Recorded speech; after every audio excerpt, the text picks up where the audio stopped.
Get her done, Billy. We've got 2 separate vanity installs today. Customer wants to keep the existing sinks. It's not recommended, but it's your choice. Seen worse. I've seen worse. Start by scoring your caulking. It'll save your paint and drywall.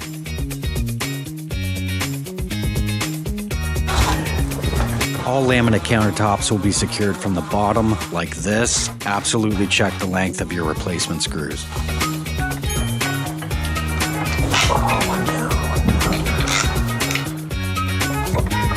5/8 wrench is what you're looking for here. Definitely have a bucket and some rags.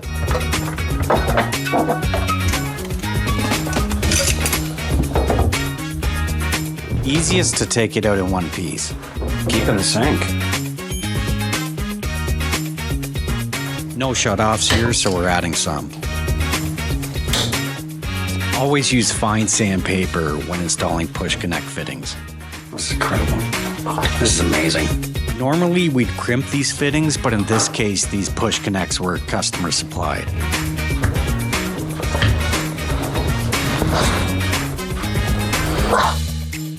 Clean up your residuals. Caulking doesn't like to stick to other caulk.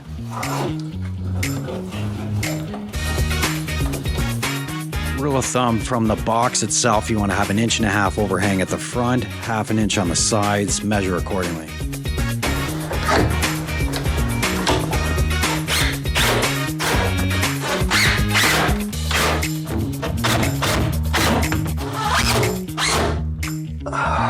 Okay, find the center of the box. We're gonna eyeball it. Is there a filler in there? Yeah. There is. Okay, so measure the door. 35 1/4. What's half 35 1/4? 17 5/8. Right there, which lands right in the center of our doors, which is a good sign. Draw a center line with a little speed square. Take a couple measurements, but we'll take it from the straight cut here, just to ensure accuracy. 19 inches. Bring it up here. 19 inches. You can go full pennies.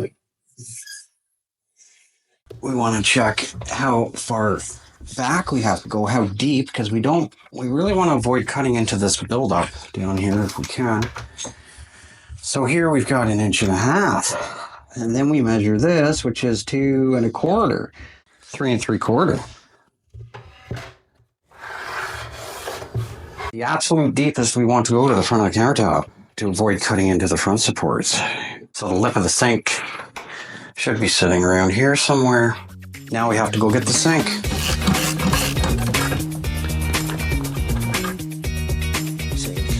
Okay.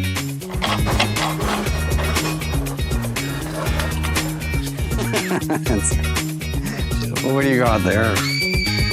Yep. Delicious.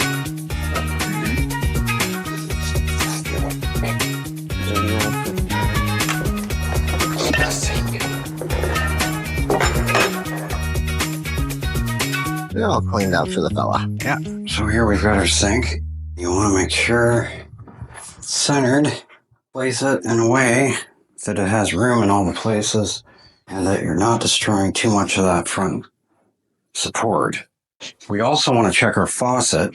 Make sure it's not interfering with anything back here and it's able to sit properly, which it is. Now we're going to trace the outline since we don't have a template for this because it's an existing sink. Okay, now obviously that hole's going to be too big. It's okay to mess stuff up. Just make sure it's your own stuff. Don't mess other people's stuff up. After examining the sink, I'm tracing 1 inch back from where I originally traced the outline. Okay, for this operation, a jigsaw.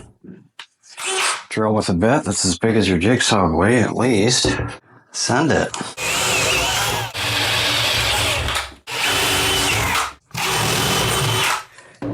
You gotta have the proper jigsaw blade. 1,000 blades. Comparisons. Now this one, it has a down cut. It rips downwards. Sending.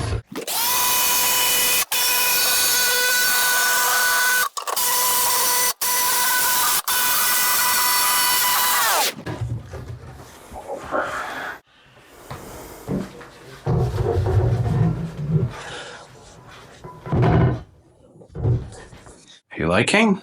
Yes. Amazing. Here's your holes. I don't need a hole saw. Grab some hole saws. Find out what size you need.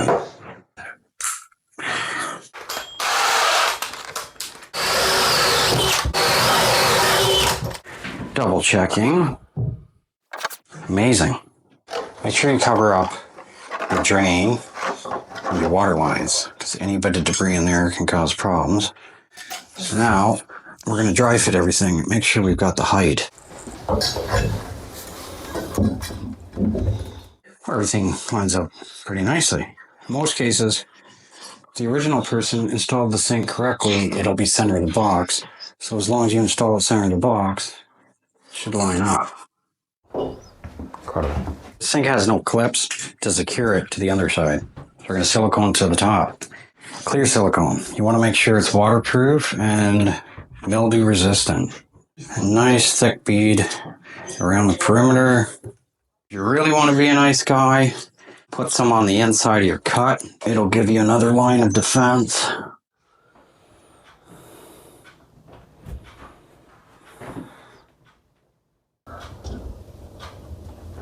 So,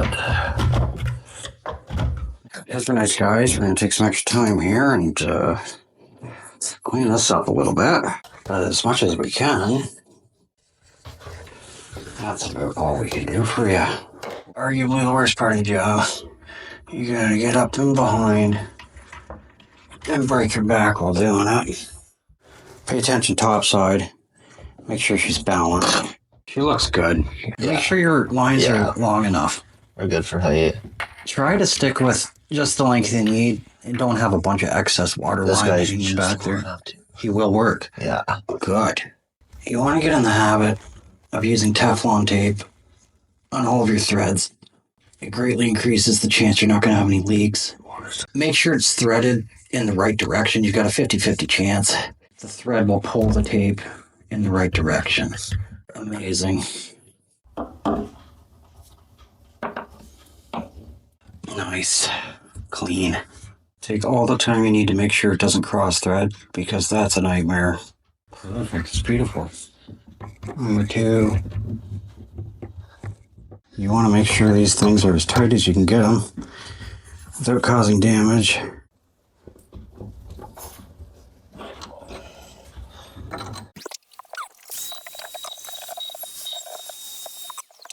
A bit of caulking and that's it. Running a smear campaign is generally not something I aspire to, but this is a particular case. We're just trying to keep the water out of here.